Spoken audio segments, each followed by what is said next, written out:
Hi, I'm Marna. This is the Dolls Rescue Channel, and today I'm showing off a couple outfits I made for AG dolls that I have restored.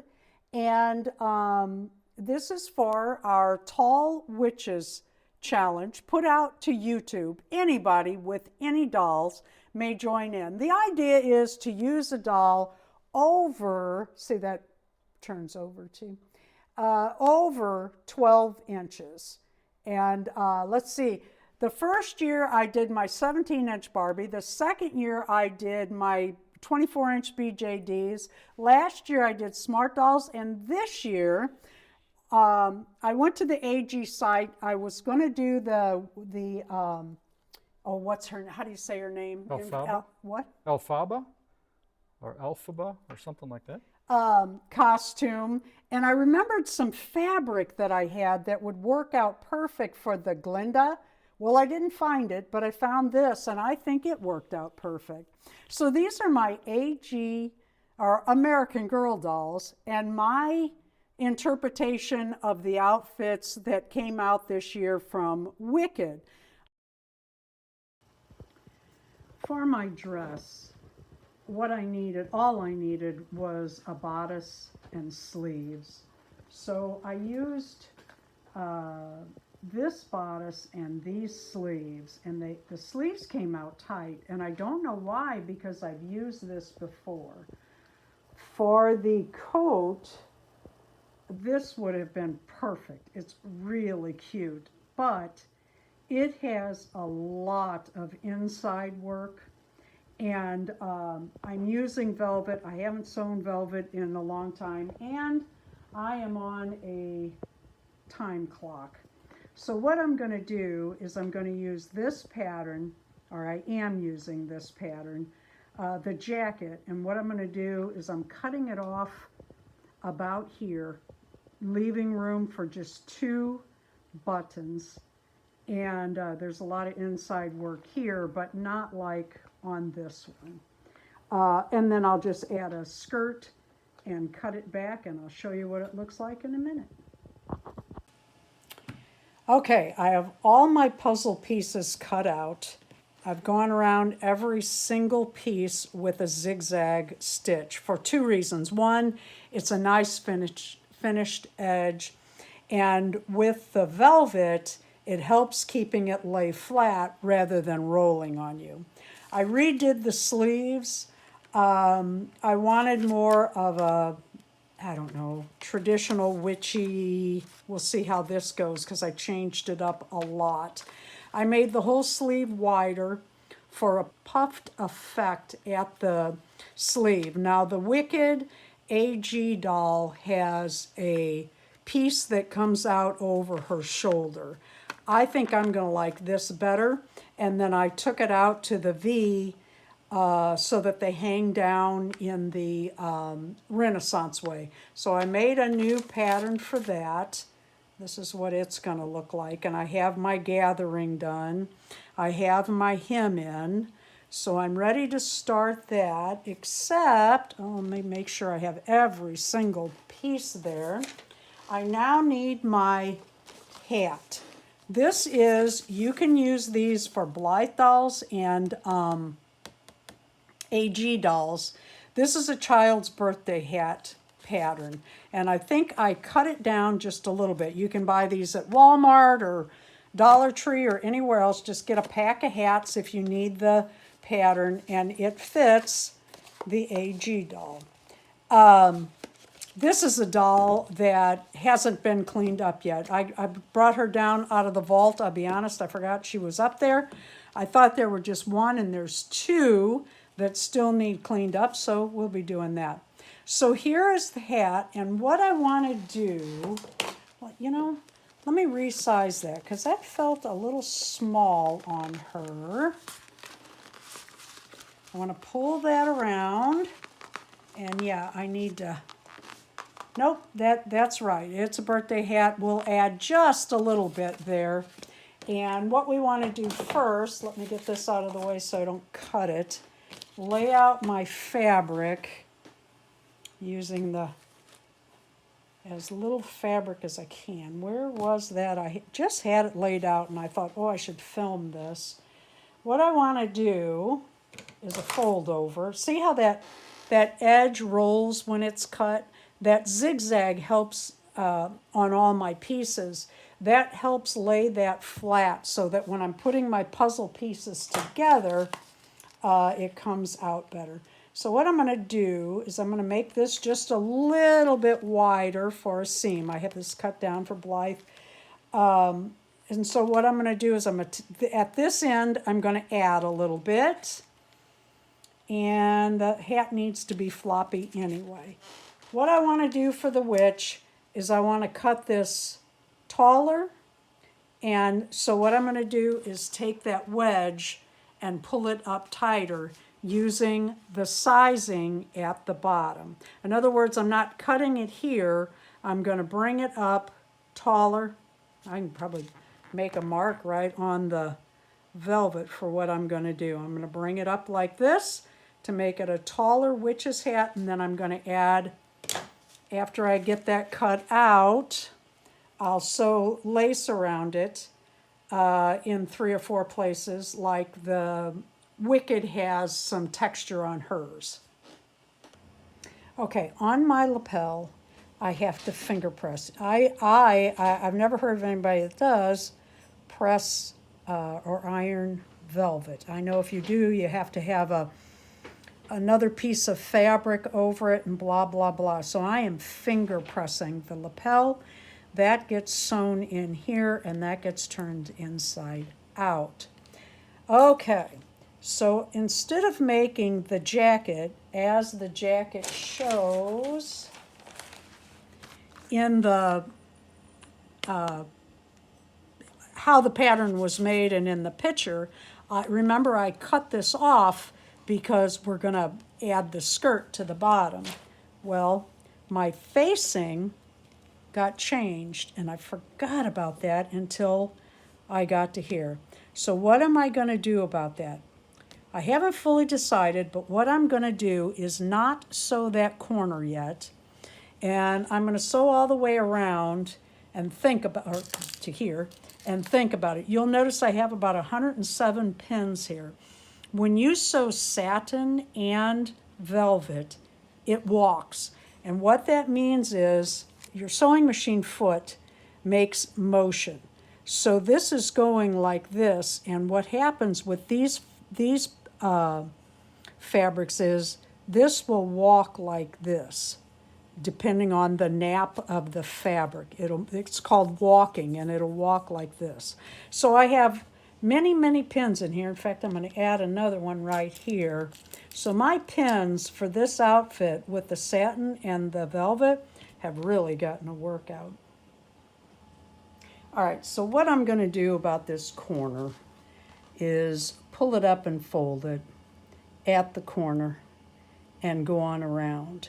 With the skirt, because I have a skirt that's going to go under this at the bottom of the coat, I think that'll work out just great.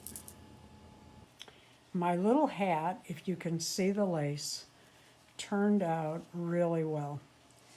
However, I cut my brim around my hat and I didn't take it far enough out. I added pleather to hold it outright, and look what happened. I'm so disappointed.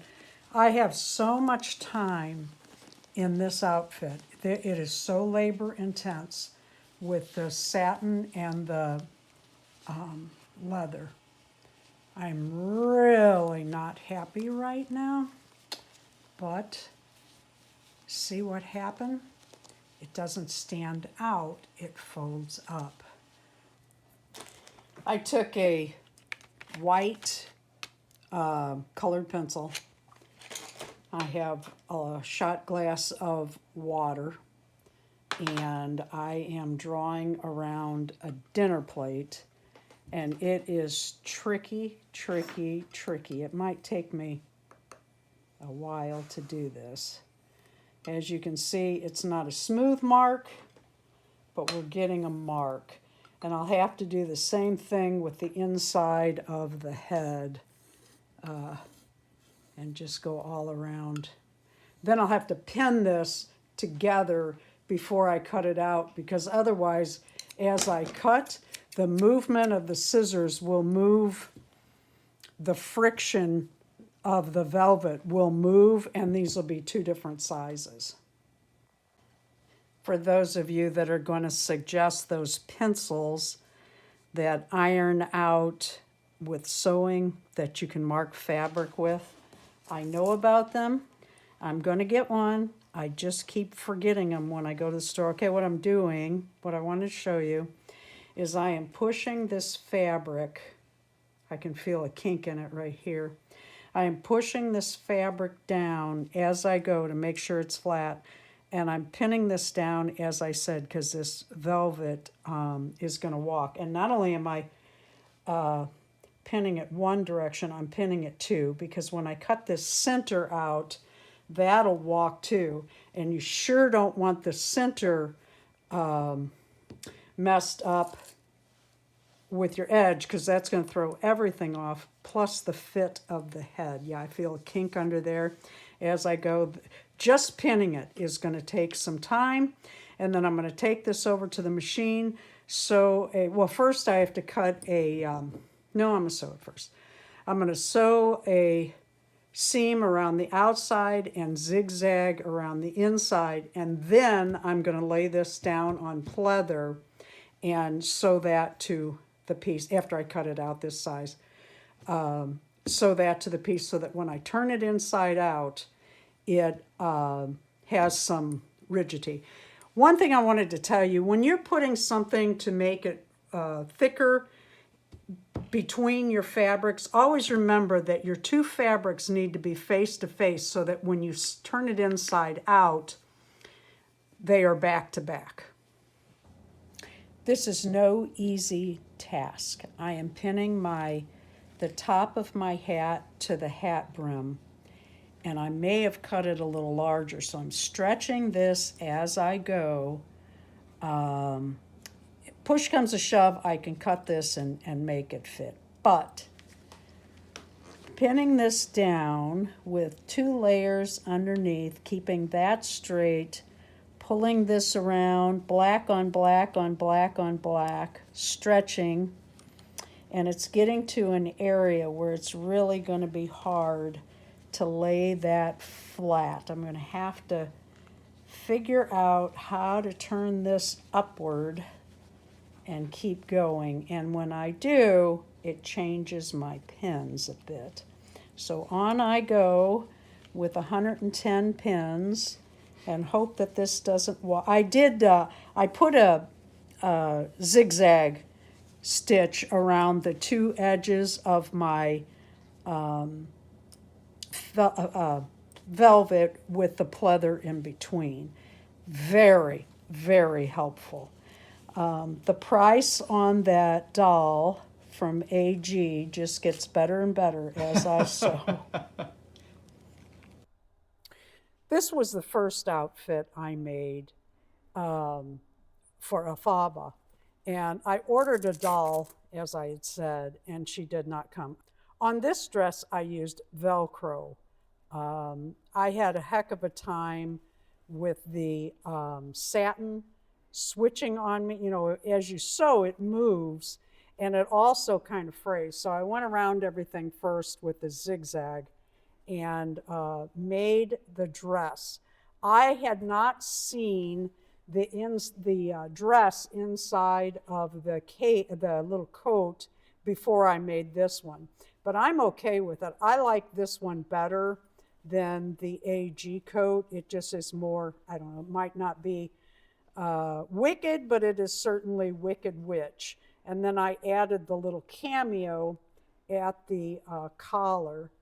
And the coat, this is velvet. I don't know if you can see it on the camera or not, but boy, this slid and moved, and I must have had, and I'm not exaggerating, 30-something pins across here when I did the gathering.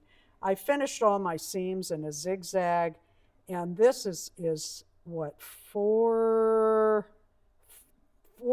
items thick, and this is even more that I was sewing through. So I used a lot of pins. On this, I did a hook and eye. I just thought it laid better and looked cuter, and I wasn't sure how it was going to fit. Well, son of a gun, scoop that in there. And I wasn't sure how it was going to lay over the dress, so I used a hook and eye. This I'm very proud of, but it was a booger to make. This will stand up, as you saw, or slouch down. I need to push that up a little more. It is also the velvet. I have lace, gathered lace, 3 thick. And then the brim, I hate that it looks like this, but it does for a reason. I had to redo the brim, and this is 2 pieces of velvet, front and back, with pleather in between so that the brim stays outward. The sizing was hard to do because, like I said, this was my second brim. The other one didn't work out. So I kind of had to guess at the size, and I got it a little bit big. So I had to split my circle and add a seam, but I got that all finished and everything as best I could. Then when I got that done, I thought, why not make Glinda? Because I remembered this is not the fabric I was looking for, but I think it worked out really well. I knew I had the tulle, and I thought this, if you can see it, it's very pretty and very shiny. It really needs to be outdoors to show that, what do you call it, incandescent? Iridescent. Iridescent. And that is, unlike American Girls, my outfits are finished in the back also. Some of them are not. And God bless Darren, he made these cool doll stands. And I asked him to put which on there. It was just kind of fun. This one glows in the dark, but I thought it matched just beautifully. He also made the scepter, and I just added pom-poms on there. And I don't know if you can see the shine on those that match the shine on her dress. And he also, God love that man and that 3D printer. Now I want to add, little stick-on stones to this, but not yet. I'm not sure how I want to do it or what color. I'm going to see if I have purple. I think that would be great. I did my sleeves different, and they didn't turn out as cute as I thought they would look on the doll, but overall, I am very pleased. Oh, I wanted to show you what's inside her basket. She has eyes of newt, mermaid tears, some unknown toxic substance, and love potion. You see how cute that is? That shakes too. How cute is that? So she has those from the forest. I wanted to show that Glinda's dress has snaps rather than Velcro, mostly because tulle. So here are my 2 little girls in their new dresses based on American Girl Company witches. And there's a couple things I wanted to show you before we put her coat on. And that is, I bought these boots. I don't like the tongue on them, but I bought these boots at a garage sale. They came off of a porcelain doll. Remember we went there and they had all those porcelain dolls and hats and shoes and wigs. And I was looking at them, and it was late in the day, and she said, you can have those for whatever it was, a couple bucks. So we bought them. I really like the hat because it can stand up straight, or I can cock it sideways, which I also like. And it kind of looks like a black Christmas tree. I wish the lighting were better in here. Darren made these stands. I think I showed this one earlier. they say American Girl with the logo, and then Witch Witch. I had him put that because my costumes are kind of based on The Wizard of Oz and kind of not, and kind of on Wicked and kind of not. If you have a tall witch video today, if you joined in with us, would you let me know in the comments? I do not want to miss them. And also in our comments, would you please join in on the song fun we've been having in October and add some lyrics to I Put a Spell on You. Thank you for watching the Dolls Rescue channel. Please leave a like, a comment, and subscribe.